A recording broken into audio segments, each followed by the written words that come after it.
Are you curious about some differences between oil paint, acrylic paint, watercolor, and even gouache? Today we're going to talk about some of the pros and cons of each so that you can make the best choice for your next project. Let's talk about some key differences between their drying time, their consistency, their opacity, and how do you clean up after you've been painting. Before we talk about the big differences between these, I'd like to talk about what they have in common, and that is that they each consist of two main components, pigment and binder. When you think of pigment, think of color. Pigment is whatever material has been ground up to create the colorful part of the paint. This can be some kind of organic material or inorganic material, maybe some kind of soil or rock or mineral, something like that that has been used to create something colorful. Now those particles of colorful things, they need to be added to something so that it becomes a substance that's spreadable. And that's where binder comes in. And that leads us into one of the big distinctives between these four mediums. In the case of oil paint, the binder that has been added is some kind of oil. Imagine that. Some kind of plant-based or vegetable-based oil. In the case of this paint that I have here, on the very back, it says that it contains linseed oil.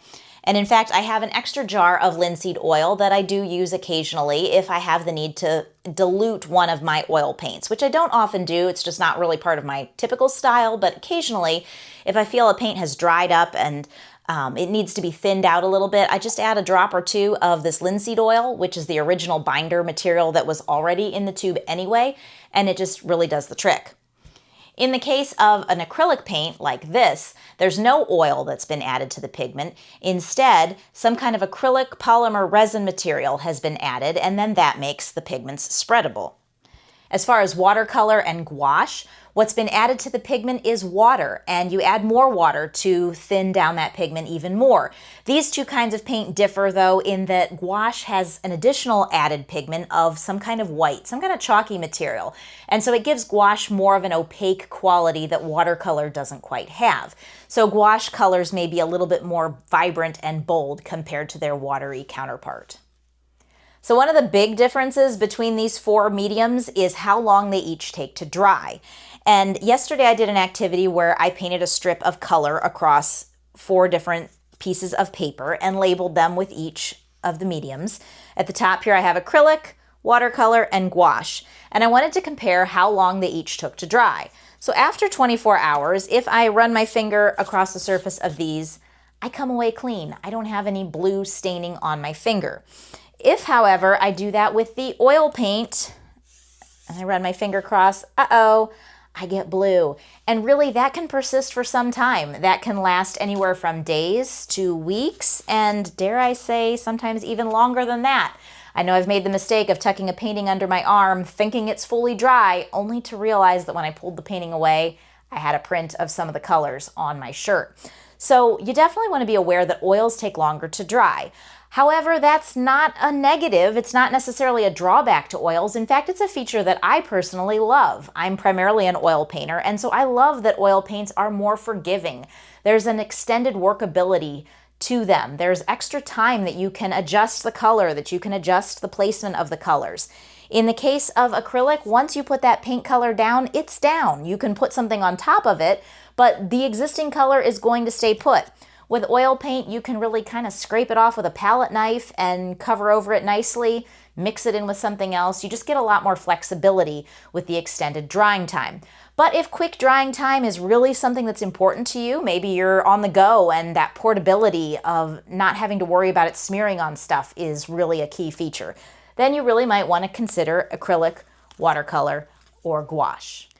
So I'd like to do a bit of a comparison between oils, acrylics, watercolors, and gouache so that we can see the differences in consistency and opacity.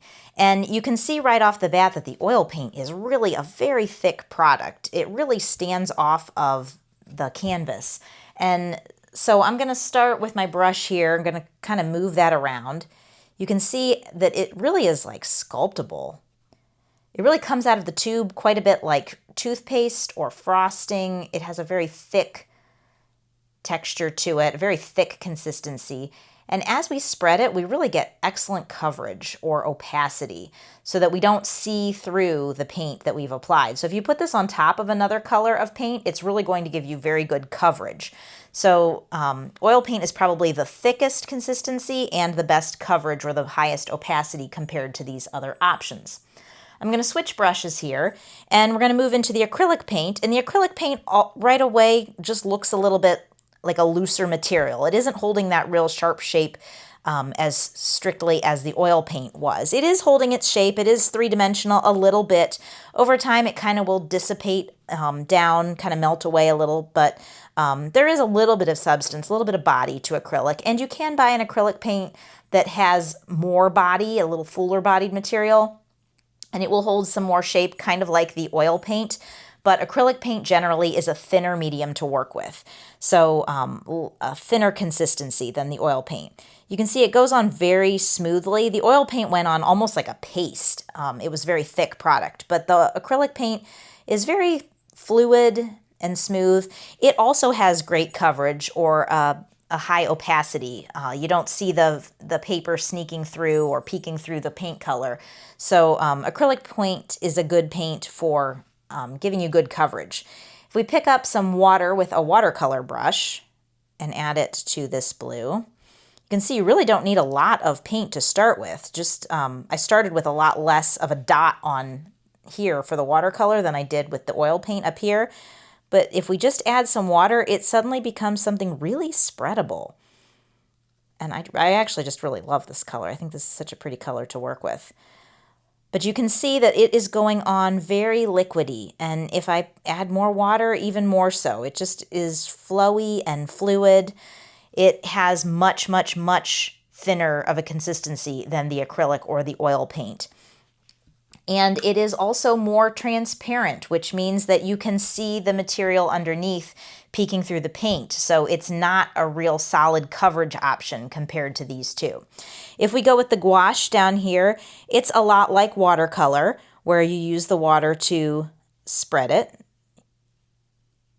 But the watercolor is just pigment and water, and the gouache has another additive. It has some kind of white pigment, like a chalky material that's been added to it.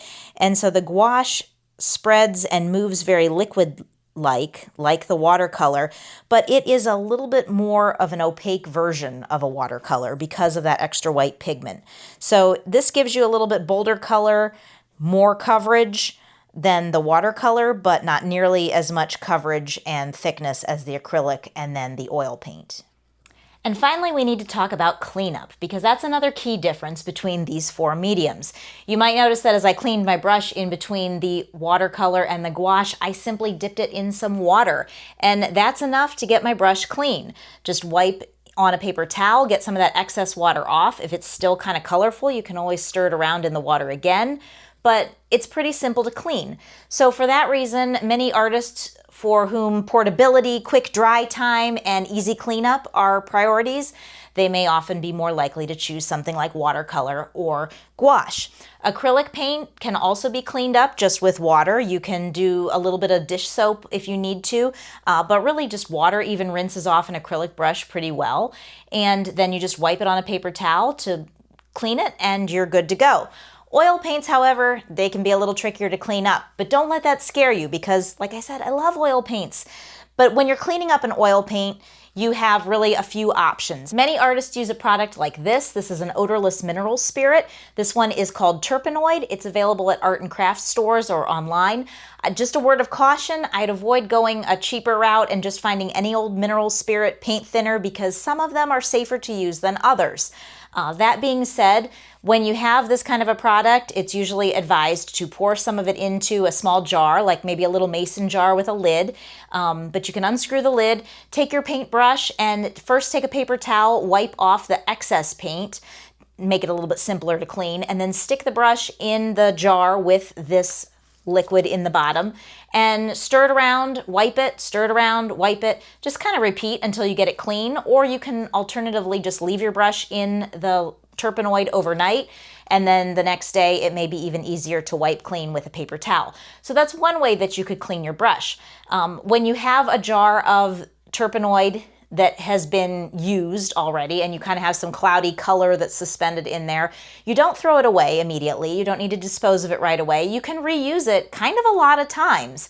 Over time, that paint that's suspended in the liquid will settle, and you can even scoop it out, and then you'll have a clearer liquid that's left behind.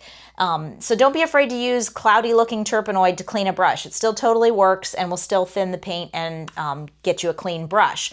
But once you have decided that it's just way too yucky in that jar and you need to get rid of it, it's usually not recommended to pour it down the sink. It is a mineral spirit product, and so there can even be rules depending on what kind of sewer system you have that don't recommend doing something like that. So kind of the best thing to do is just screw the lid on tight and throw it away in your normal trash can.